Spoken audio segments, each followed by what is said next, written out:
Well, welcome everybody to another fun Monday brunch episode of The Confused Breakfast. My name is Mike, and as always, joined by my friends Sean and AJ. Today, we have a very special guest joining us. He's a comedian, actor, filmmaker, and podcaster, perhaps best known for his roles in The League, Black Monday, Human Giant, Veep, and Big City Greens. He's co-host of two of the best and most popular film podcasts out there, How Did This Get Made and Unspooled, and he has an incredible new book out called Joyful Recollections of Trauma. Personal hero of all of ours, Paul Scheer. Welcome to The Confused Breakfast. Thanks for joining us, man. Guys, I can't live up to that introduction. It's too much stuff. But I am psyched to be here. I'm a fan. This is great. And you know what? I feel like I was in your territory lately because I had a theory about Rocky. That if you're open to hearing it at one point, we can get into it. But I just wanted to know. I was like, I feel like this is up their alley. I think you should do it right now. Yeah, let's hear it. Okay. So just to refresh everybody's memory, Rocky 3 is the Rocky where he fights Mr. T, right? Yes, and yes. there's a part of that where he can't figure out how to fight him. So he talks to Apollo Creed, and Apollo Creed essentially it teaches him rhythm, right? That's the whole thing. Like Apollo Creed's going to teach him how to fight like Apollo Creed. It's the earliest conversation about race that is a little weird, but not fully. But throughout that entire training process where Rocky is training with Apollo, Apollo's like, I have a favor.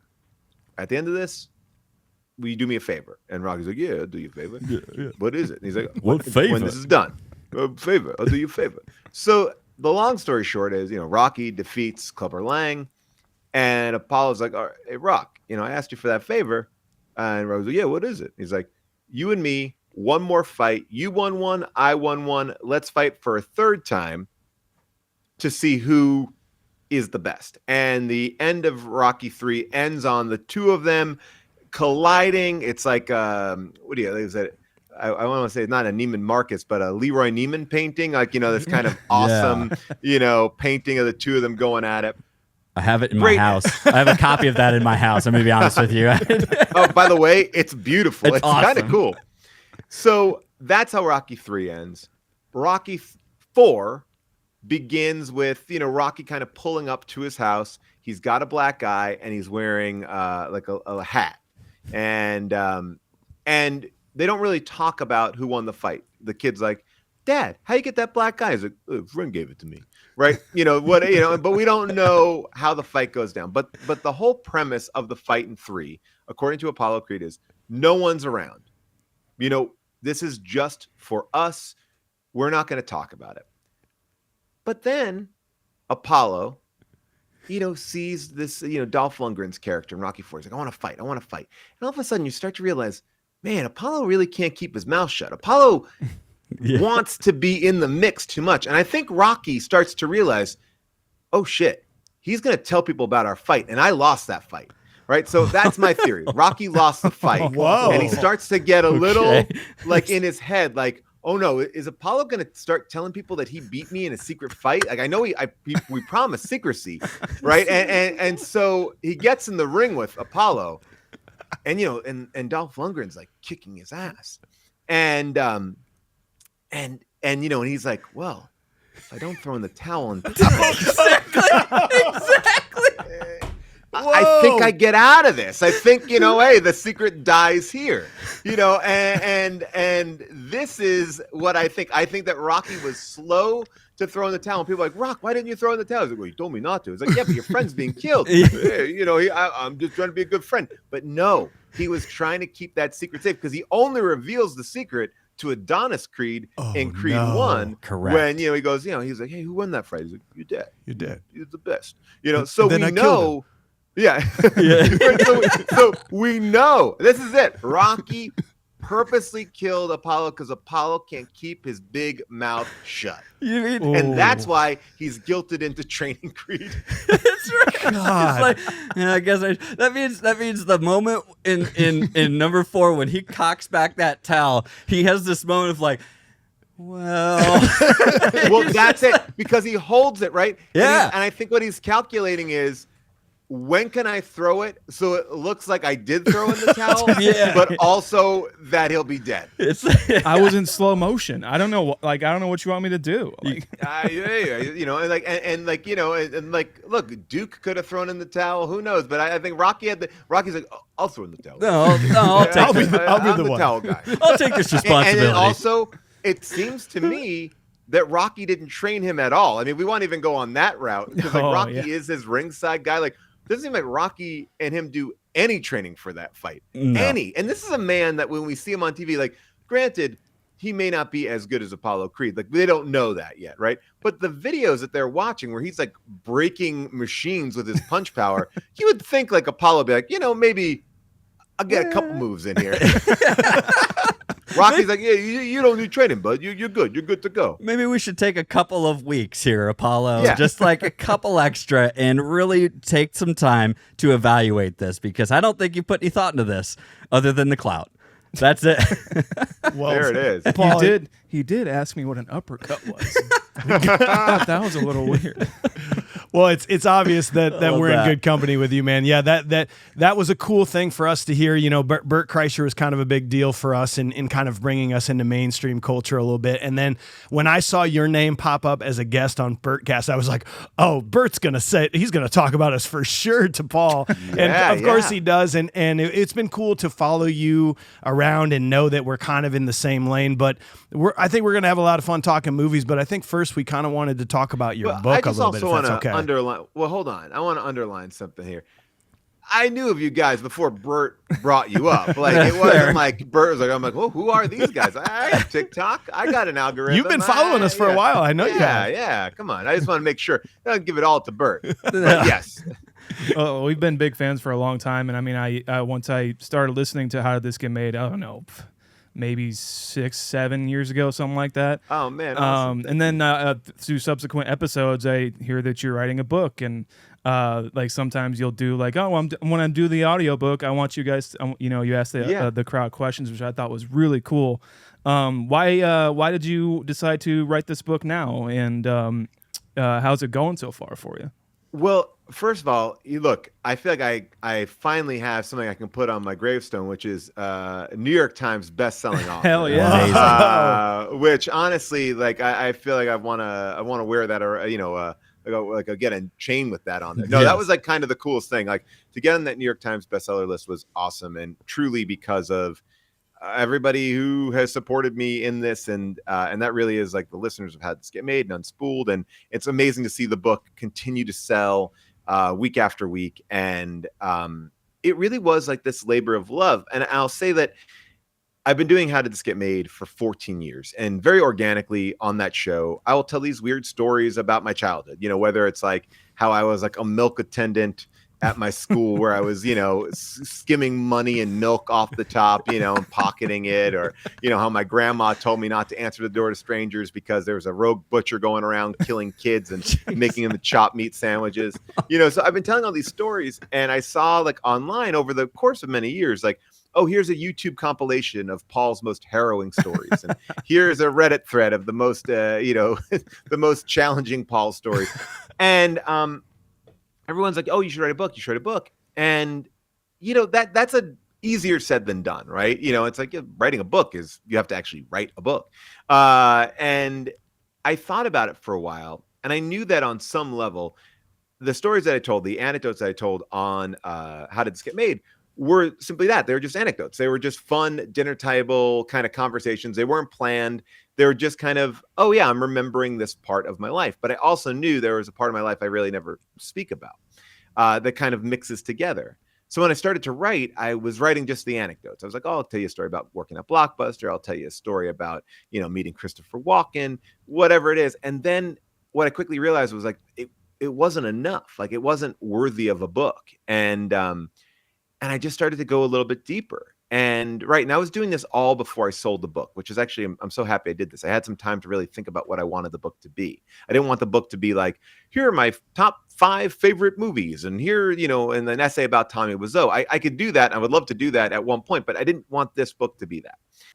And I just kept on going deeper, and it became this like bigger idea about like being a kid, a latchkey kid with like an abusive dad and escaping that home, kind of like this boy's life, and then kind of growing up and dealing with the ramifications of that. And I think honestly, once I had kids, I have a 7-year-old and a 10-year-old now, it kind of gave me this ability to write this book because I was able to look at my childhood in a very different way. And so all that to say is the book isn't really celebrity based. It's not like, oh, here's a story about when Nicolas Cage and I were working on this movie, or here's a story about the League. It really is more in vein with those stories that I told and I have been telling on the show for such a long time. But it's a bigger thing. I think it's actually I think if you like those stories, you really like the book. And if you don't know anything about me or those stories, I think the book stands on its own 2 feet, which is really what I wanted it to be. And so it's been an amazing experience to hear everybody's reactions to it. And,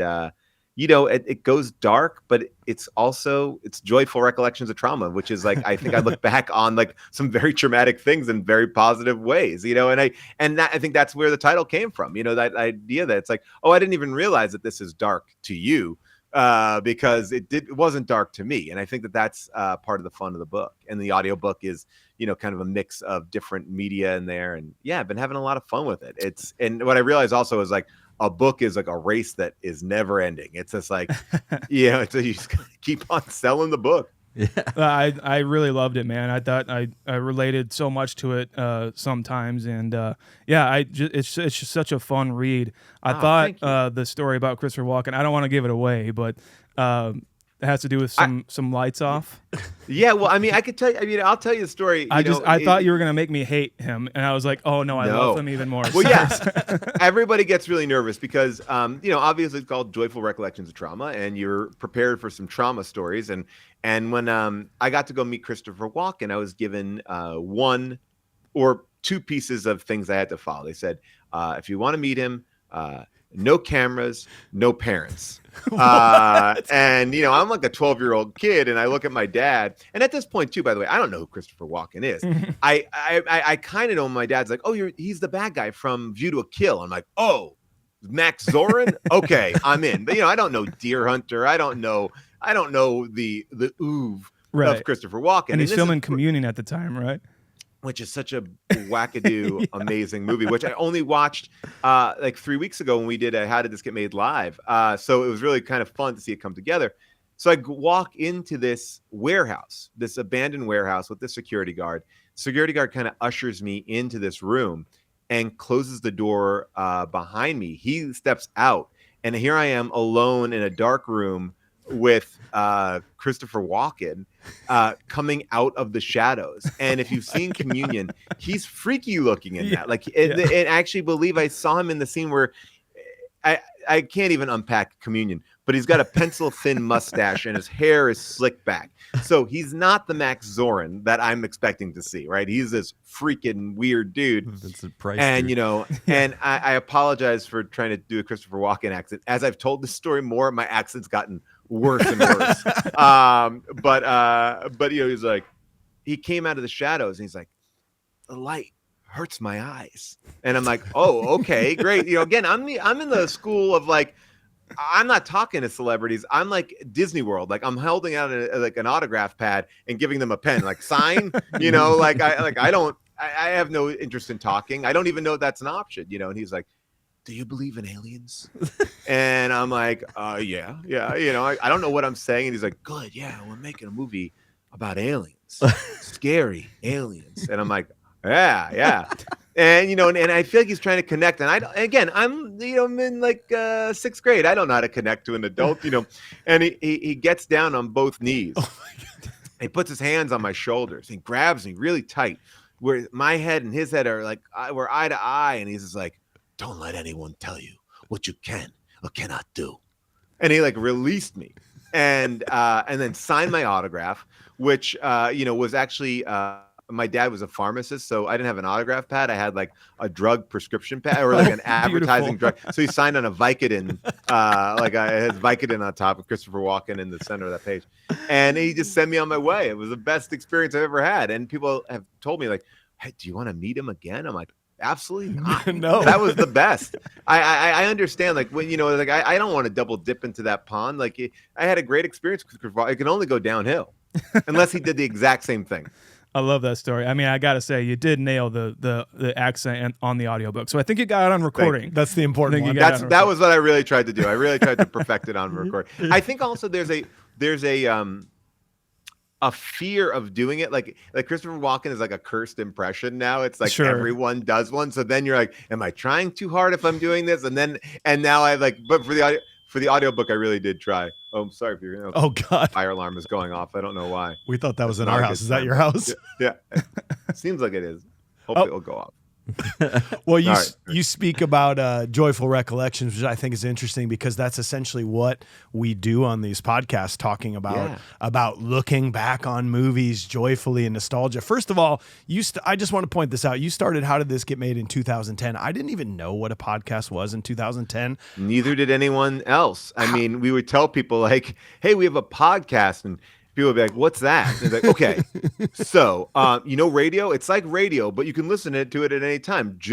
We'd have to tell people, go into there's an Apple store. Yeah. Go into the Apple store. And like, that's how beyond backwards it was. Like, you had to download the podcast app. It wasn't even like one of those ones like Stocks is on my phone for no apparent reason, but the podcast app you had to go get.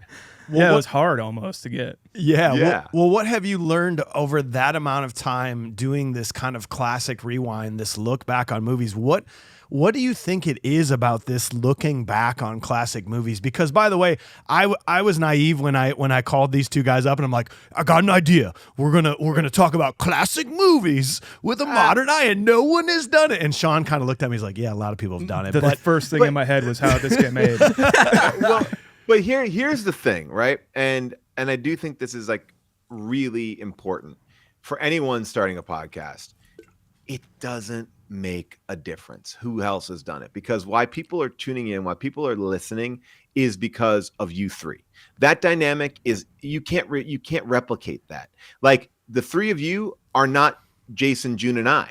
We could both talk about Goonies. Yeah. It would be completely different episodes. And I firmly believe that, like, do what you're passionate with and people will come and follow it. Like, yeah, like it might be like, oh, I don't know if I can do another movie podcast. But the truth is, if you like those people, you will find a spot for it. It makes, it's like, all I will say is I would rather shows like this and yours and mine and then an interview show, honestly, because everyone's doing like their sit down interviews. And the truth is, I mean, we're doing one right now, but I'm not saying it like that, but where it's just like an interview, but it's like, but the truth is like, not everyone's a good interviewer. And I think one of the things I really loved about the show when we first started it was, you're not coming on to promote anything. You're coming on to talk about something you love. And I guarantee you, and I would tell all our guests this, I was like, don't worry about promoting your shit, because if you're fun and funny on this show, the audience will actually be like, oh, I want to find out more about that person. And then we'll want to go see the thing. 100%. And I feel like sometimes we're so sold to everything is like ads. It's like, let me just actually like the person. like to me, like that was it. Like as a kid, I loved Eddie Murphy. No matter what Eddie Murphy did, I was going to see it. I didn't need to see him on, Arsenio Hall to tell me that, Distinguished Gentleman was one that I had to catch. It was like, I'm just going to catch it. I like this guy, right? It's like, you like people because of their work, not because they're talking about their work. Yeah. Well, I'm so glad you said that, because that was one of the things I kept thinking of too. And it's, when I listen to your guys' show, when I listen to your show, it's that chemistry. It is the chemistry of you three. And I literally get deep laughs from all three of you guys on that show. You bounce off of each other. And the other thing I love so much, when I get to listen to you, especially like, the live episodes, all that, there's an energy that you guys get going so fast. You're so in it so fast. I just popped on The Happening, and right, dude, and I'm telling you, like Jason was like, you introduced him, and you were he just got into it. Yeah. And then Drew's just like, I have too much to say. I'm not waiting anymore. And I'm just like, I love this so much, man. Well, I think the cool thing about the three of us is that we come from live performance backgrounds, right? We just Jason and I perform, a lot in Los Angeles. Like we're always getting up and doing stuff. So that and June too, Jason and I perform a little bit more on stage than June does, but June's an actress. She knows. So we really wanted to make sure our live shows felt different, mainly for the audience. We're asking you to spend money to come see us. So we're giving you stuff that the home audience will never see. We keep things secret. We chop off pieces of the episode that no one will ever hear. We really try to keep it like this special thing because it's fun to go see a live podcast taping, but let's also make it a show. And I think that that's the energy that we attacked to it. Now, look, when I do something with Amy Nicholson, I love Amy. I love talking with her about movies and stuff. And we just talked about Twister yesterday. And it's so fun, but it's a totally different dynamic. And we're doing similar things, right? And I think, and her background is completely different as a performer. And, like Jason, June, and I, we're all in comedy and we're all actors and we're all writers. And, Amy is a brilliant film critic who, writes really funny pieces, but also is not like a live performer, but she's like an amazing interviewer and an amazing collaborator. Like I love just chatting with her. So things take on a different shape, even just looking at those two shows. I think that's fascinating. Like I just like the dynamic. I just like you are you, and your dynamic will change, based on the people that you're in the room with. And which is like life, right? Yeah, exactly. It's great. It's it shows just it's a really nice, well-rounded, watching you, getting to hear you in different settings like that is really cool, I guess. Well, you're it just awesome draws things out of you differently. It's very cool. You're awesome to say it. I will say that maybe you guys will appreciate this more than anything because I don't really talk about this element of it because I feel like I don't know if people get this as much, but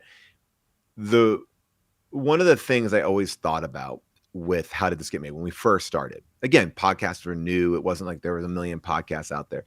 But one of the things I really thought about was what I loved as a kid was going to see movies and then going to like Bob's Big Boy or Denny's afterwards and just sitting with my friends and talking about what we saw. Right. That was to me a perfect Friday night. Right. We weren't getting into trouble. We were just like eating pancakes at like 10:30, and then waiting until as much as we could stay out than we could. But it was like that conversation, those like hangouts with your friends, like that's like that to me is, and I feel like you guys have that same thing. It's like you're just chat. Like this is what the conversation. You just happen to be recording, right? But you would be talking about this stuff, and it scratches all the right itches for me. One of my favorite compliments or things that somebody said was it was like sitting at the top of the stairs listening to like your brothers talk about a movie that you weren't allowed to see. And I was like, man, that is the greatest thing ever. Like, what a nice thing for somebody to say, Well, and that's what I think. Like, I do think that, and not to get too in the weeds about what podcasting is, because but it's like, but that's what it is. Like, I grew up with Howard Stern. Yep. I loved Howard Stern, and I didn't know what these people look like, right? But I'm like, oh, every day I'm just in. Like I'm standing by the water cooler listening to everybody in the office talk. I just can't talk back to them, but I do have opinions about stuff. I'm there. And it's like that kind of like, it's a different thing, like being in people's ears, that connection. It's like, I love it. I always feel like Howard Stern created reality TV. I know like a Real World probably was like the televised version of it, but Howard Stern had these people, these characters. Oh, Gary, what did you do on the weekend? Oh, okay. This is Stuttering John. You had the thing, like there were personalities that were alive, and he would actually fuel that more than like a regular like quote unquote like shock jock. It was like, what are you up to? Oh, no, that was weird. You paid that much for wine? Like where there are these conversations that were going on. Yeah, I couldn't agree more with what you guys are saying, because I like one of my favorite birthday experiences was like last year when Talk to Me came out, and a group of my friends just went and saw it, and then we went to a bar and we just told ghost stories. And like it was the best thing that ever happened. And we talked about the movie, obviously. That's like it. Yeah. Oh, go ahead. No, I'm just saying. Yeah, I'm just agreeing with you. Okay, gotcha. I was kind of wondering, because on our show, like sometimes we'll do a quote unquote bad movie, but we also like to say that every movie out there is someone's favorite movie, and so is it actually bad if people love it? We'll get comments on our things all the time saying like, you guys suck because this movie rules, or you guys suck because this movie sucks, or whatever. And I was wondering if you kind of feel the same way of that sentiment of every movie is someone's favorite movie, you know? Or do you kind of, when you review movies, do you like do it very technically, or do you like see like, well, like, this is, the whole movie's not really that great, but this part actually kind of changed something in me a little bit? You know, I think that we're open to any which way of looking at it. You know, we don't pick our movies. Avril Halley, our movie picking producer, she really finds them. And I think what we're trying to do on How Did This Get Made is find movies that are bizarre, right? These aren't like, I'm not rewatching Flight of the Navigator and going, well, I love this as a kid, but now it sucks. Yeah. You know, so a lot of the times it is like we're trying to make sense of it. I think what I love about Jason, June, and I and our dynamic with it is, and it's very unintentional, and we don't talk about it, and so I don't want to even like be like, oh, this is the way that we approach it.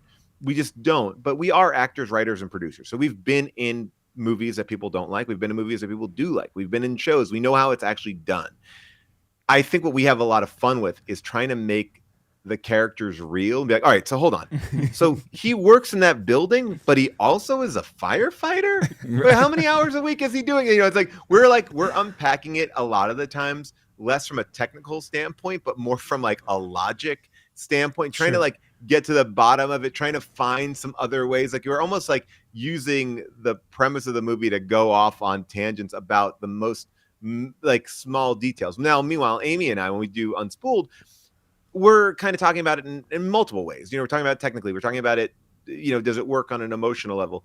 I believe I'm a big fan of saying that with How Did This Get Made, there are movies that I think you should definitely watch because it blows your mind. Communion is one of those movies that Christopher Walken, I'm like 100%. And we say it at the end of every episode. Would you recommend this movie? Mm-hmm. Yes, no, you know, we've also done movies where we disagree. Drop Dead Fred is probably the classic example of that, where, you know, June and Jason were like, this movie is amazing. And Casey Wilson and I were like, I don't know if I'm there with you. Like, you know, but we're not like, we don't plan it to be like and we're gonna come out there and we're gonna hate on this. Like The Odd Life of Timothy Green, June and I saw that and we're like, this movie sucks balls. And then Tim Heidecker and Jason came on, and not even sucks balls, is so weird, and it's like trying to be a fairy tale. It's not working. We were laughing so hard, but this is the dumbest thing of all time. And then they came on there, I actually thought it was really beautiful. I'm like, and then all right, well, we're having that conversation, you know. So we're open to it, but I also, sorry to make this answer even longer, but I also am in the biggest belief that like, I hate when people tell me like, oh, Larry the Cable Guy isn't funny. I'm like, well, truth is, if he's selling out an arena of thousands of people, it works. Mm-hmm. Like those people aren't like, well, I'll deal with it. You know, it's like, you know, it's like they think it's funny, right? It is funny. It's just not funny to you. And that's the thing. I think, you know, it's like people like try to be like, so like I read this review today of Twisters. I am in Twisters very quickly. Can't wait. Last scene. Last scene of Twisters. I saw it. And this guy is talking about the first Twisters and how amazing it is. I'm like, dude, what the fuck are you talking about? Like Twisters 1 or Twister is not a great movie. It's interesting spectacle, but it's not like, oh, the repartee. It's like he's like, oh, it's tough shoes to fill. I'm like, is it? Like, you know, like, and what he described of this new movie, I'm like, that's what that old movie is. But that's like his, you know, his connection to it, you know, and that's it. And so I do agree with it. It's like, you know, to each their own. I think there's no universal good, bad movie. Like, I think you can find anyone who loves it, hates it, or whatever. Yeah.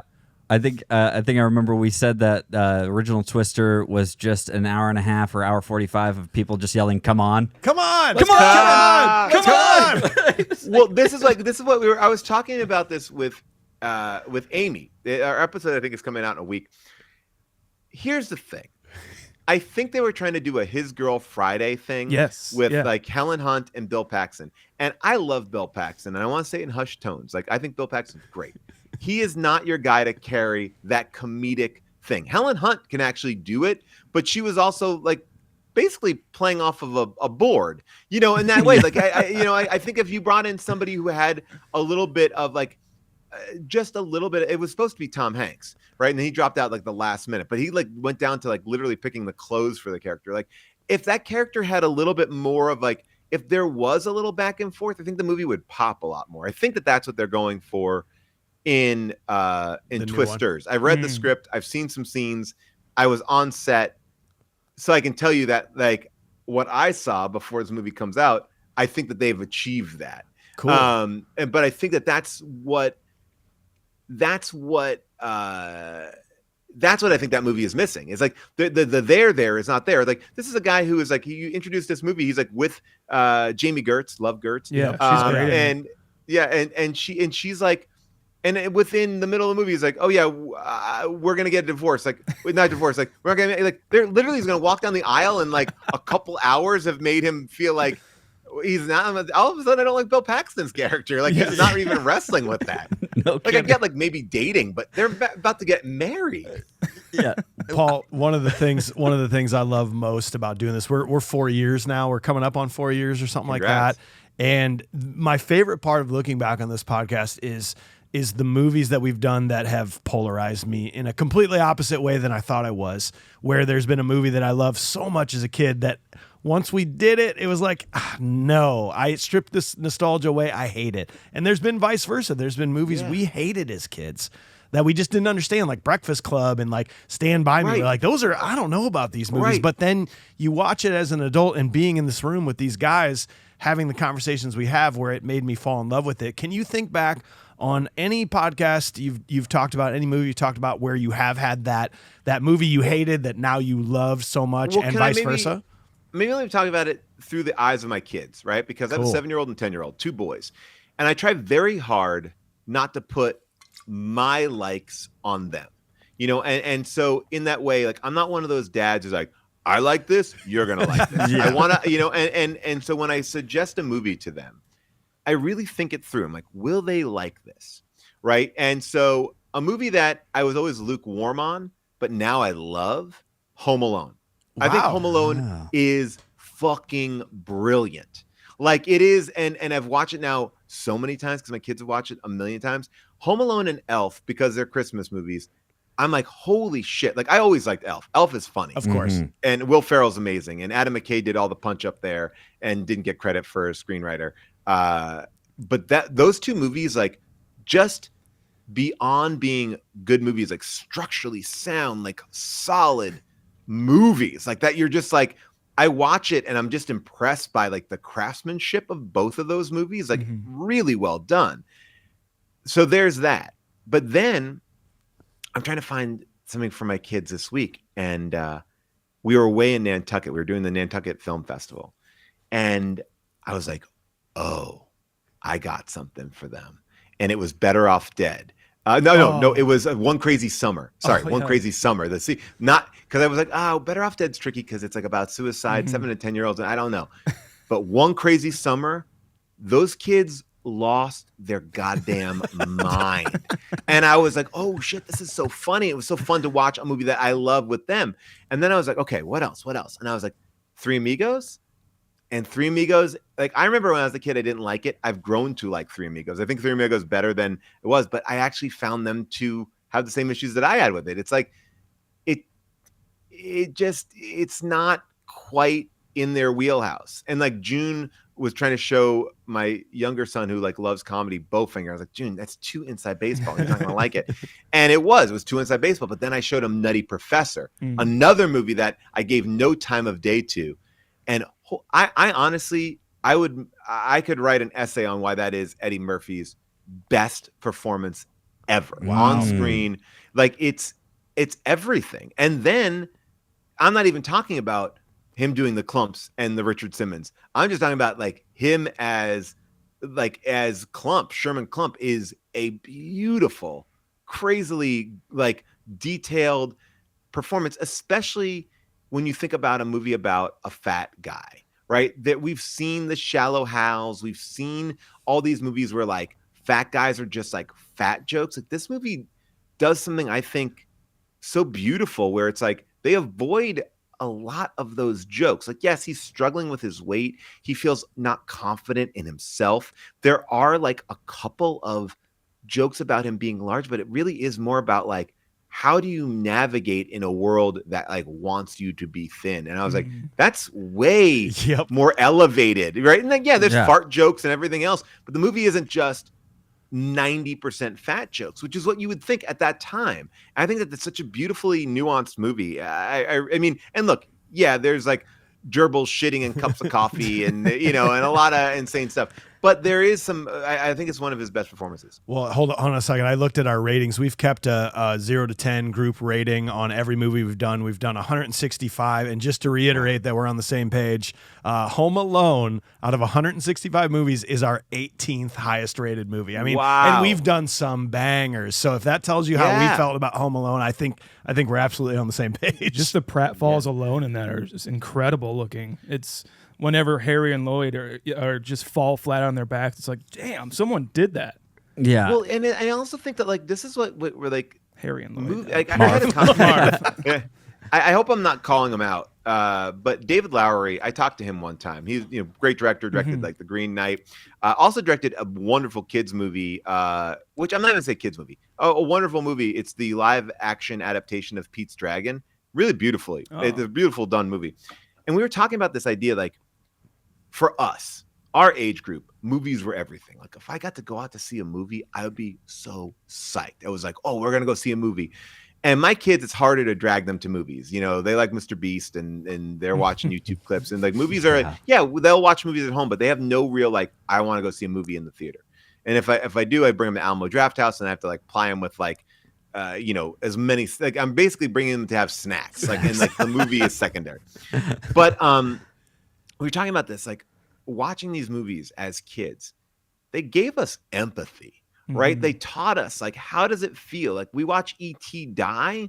Like that's an emotional moment. Like probably a lot of kids who see E.T. haven't gone through experiencing death. And that's probably the first time that they're experiencing it on some level. You watch a movie like Goonies, it's scary. They're putting a kid's hand in a blender, like to tell us the truth, right? And with Home Alone, it's like, oh, here's this like next door neighbor that we make fun of, we're afraid of. He seems creepy, but he saves the day. Like these are these emotional attachments. It's like empathy is so important, and I feel like movies nowadays don't do a good job of that. And I'm going to sit back for a second and say, just to keep this on the same page, Home Alone and the Home Alone remake.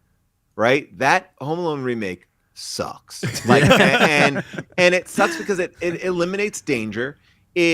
Everybody is complex. Like the fun thing about Home Alone is like they're robbers, they're bad guys. That's it. Like and it's like, and I don't know if I even like the kid. Like, are you talking about the third one? You're not talking about Lost in New York, right?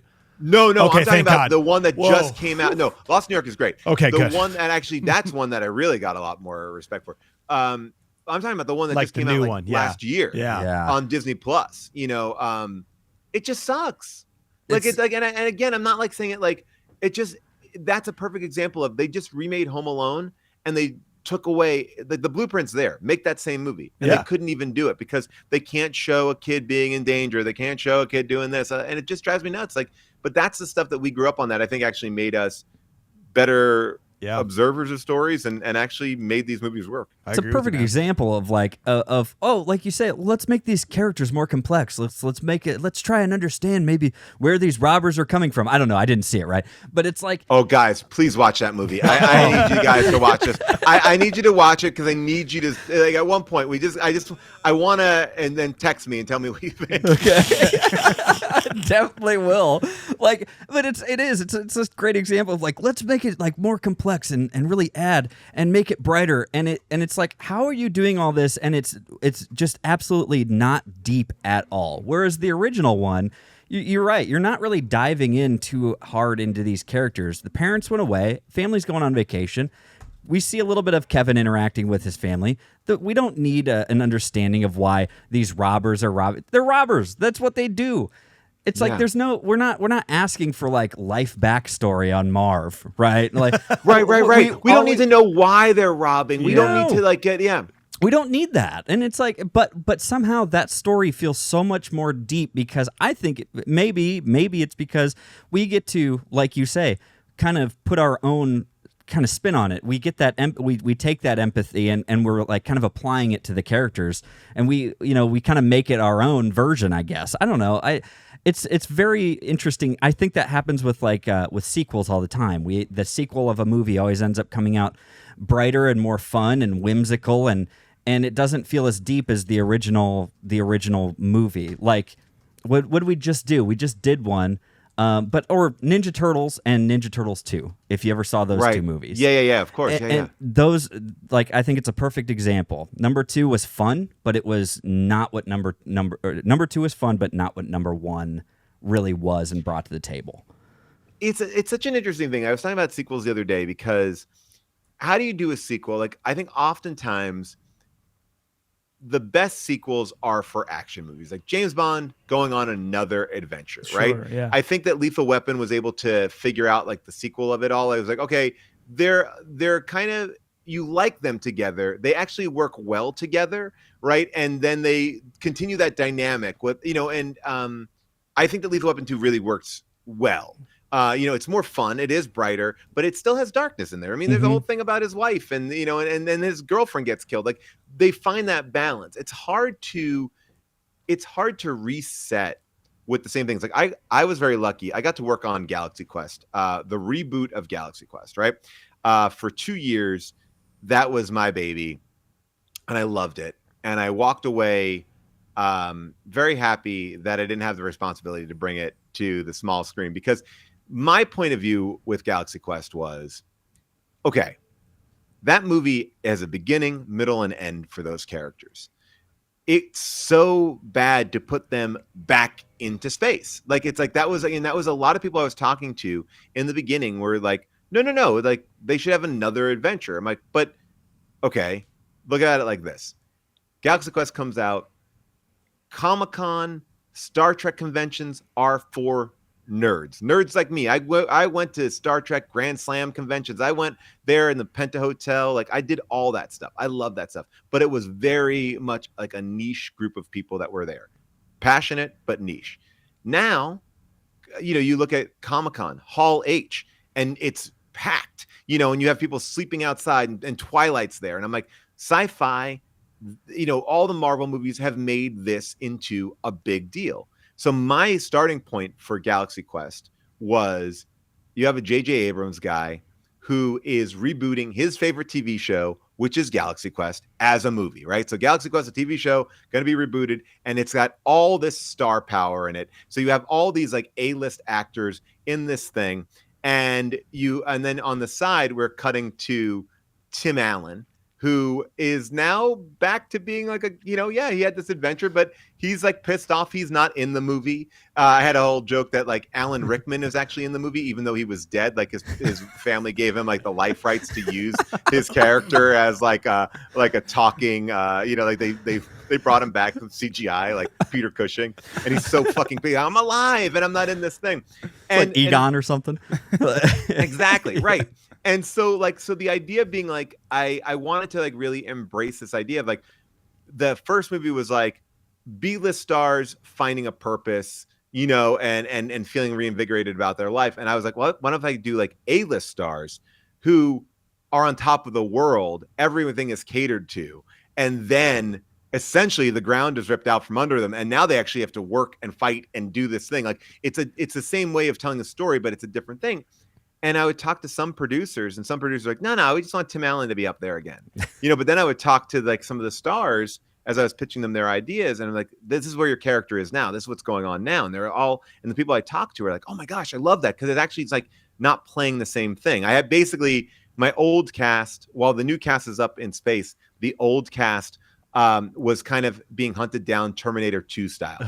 Like, I had it where it was like the daughter of the alien that Tim Allen killed has sent a hunter back to kill them. Yes. So they're living their lives. They actually, then one of the things I'm sorry to go on this tangent, but like one of the things that I wanted them to do was, I was like, that actually worked. Like Sigourney Weaver's character, she came back and she was like, this is awesome. Like, I have a life purpose, and she went off and she's now successful in something else. And, she had like a beauty line, and I actually had, the Tony Shalhoub and he's with, I'm sorry, I forget her name, but the alien that they brought back to Earth, like she became like a governor of California, and it was like, and he was like a first man, right? Like I had them like doing things that were like not just being this thing, and then they have to kind of reunite. They've been separate now for you. Anyway, it's just funny because the instinct is like, how do you reboot? How do you do something in a way that's fresh and new? And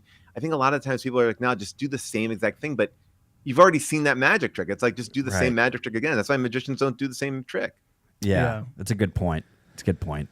Well, Paul, we don't want to keep you too long, man, but I got one last question for you if you're good. Yeah. I just like something in your book that I really liked as well. Well, I like that feels like an autobiography, but it also doesn't in a way. Just because it's I know it's not the full thing. It's exactly. Just like yeah. You're here with us, obviously. But I was kind of wondering, like, you've done all these things. You're an actor, writer, director. I don't see any feature films. Like, are you interested in directing feature films, and is that kind of on the horizon? Yeah, like I'm in the middle of. I'm doing a doc. I did a doc for Disney Plus that I really liked, and it was a short form doc, like just like a 30-minute doc. And now I am working on a longer doc that I can't talk about yet, but it's something I'm really excited about.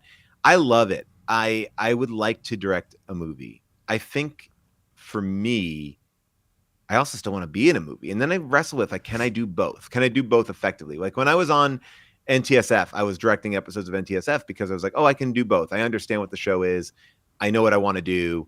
I'm invested in it. And I think I just have to like trust myself to find that thing. So I've definitely danced around it, but I also know, and I have respect for like what it takes and the all-encompassing nature of it, and I want to make sure it's the right thing. I think the thing I've had a hard time honestly cracking is the writing of it. I've done so much more writing of shorter form stuff, TV and and things like that I live in that space a little bit more effectively, so it's like finding the right thing. But I'm working on an idea right now that that is kind of something that I'm that when it comes closer, and if it ever works out, I'll tell you the origin of it. But it's a movie that I think it has like a spiritual successor to something that I think you guys might like. Okay. Sweet. Ooh. Well, it just seems, because in the book, like, you're such a good storyteller. I'm just like, this guy's got to do it. He's just got to make a feature or something.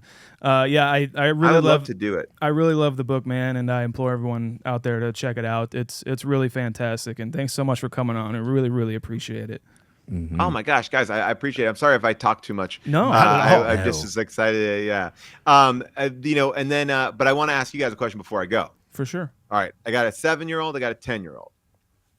I'm trying to find movies for them. I'm trying to pick them out. And I'm going to tell you, like, I'm going to give you a little bit of a short list, and I want to hear a recommendation, maybe even from each one of you, what I should introduce them to. 10-year-old. Boy or girl, does it matter? Are we Creed talking 1, Creed 2, Creed 3? Boy, they're both boys. Okay. Yeah. Loves Creed. I showed him Hustle, even though it's a little bit more adult, but he loves basketball. So Hustle was like fun for him. And it's not like super bad besides language. They both love adventures and babysitting. They think that's hilarious. They went bananas for that. Nutty Professor definitely works with my young one. One Crazy Summer I told you about. I'm trying to think of any other ones that like. Trying to think of what we've just watched recently. So those are like some of the Bill and Ted's. Great call. Huge. Love it. Yeah. Like they go again, bananas for it. Elf, Home Alone. They also are into 8-Bit Christmas. Their mom's in that, but I also think they really just love that movie. And the movie that they love, even though I think it's terrible, is Kicking and Screaming, the Will Ferrell song. Oh yeah, okay. That's a great one, prime for a reboot. But any movies that I'm missing out that might be a good one. Like I said, I missed out on. Yeah, I'm putting myself into 10-year-old me's brain. Yeah. And I'm thinking about some of the movies that we've done on here that maybe as adults we were like, yeah, not that good. But I'm trying to think of your sons. Couple I would recommend. Have you ever seen Rad, the BMX movie from 1986? Oh, yeah. We did that on How Did This Get Made? Oh, that's a good one. Okay, yeah. And in that same vein, maybe Airborne, the rollerblade movie from 1993. Yeah, another How Did This Get Made? Yes. Yeah. Okay, great. I like these. I think those would be my two recommendations. I mean, you've shown them Sandlot, right? No. Oh, Sandlot. Sandlot's the one for me. Whoa. Okay. Man, It's got to be that's Sandlot, great. dude. That movie holds up so much, and if you watch it again recently, like just pay attention to like the structure of it, because it's Smalls' movie up until a point, and then it's more the group's movie, and then it becomes Smalls' movie again. It's really weird. I've never seen any movie kind of do that before. Ooh, I'm down for that. Like, the other one that's been a big hit in our house has been Happy Gilmore. Like, sports movies really kill it with our family. How about Teen Wolf? You said basketball. Have you ever seen Teen Wolf? Michael J. Fox. Whoa, yeah. Teen Wolf is good. All right, I like these. These are great. This is that you've given me some good ones. I'm always trying to figure out. I know AJ's got some. Okay, so there might seem a little off the wall. American Psycho. Have they seen? No, I'm just kidding. No, they find that they don't get the satire, but they just they do like the blood. So okay, that's weird. Okay, yeah. I know. Maybe eventually. Just this is gonna sound off the wall, but I will ask: do they like anything that's maybe a little scary? You know what I mean? They've been begging to watch scary stuff, and I don't know where to start with scary stuff. I think I know what you're gonna say. Start is Shaun of the Dead. Ooh, Really? Okay, Okay. great. I think Yeah, all right. because it's funny enough, and it's Right. fast enough. The cuts are quick. It's Edgar Wright, isn't that? Yeah. And so fast yeah. enough. I think it's interesting enough to keep them visually locked in.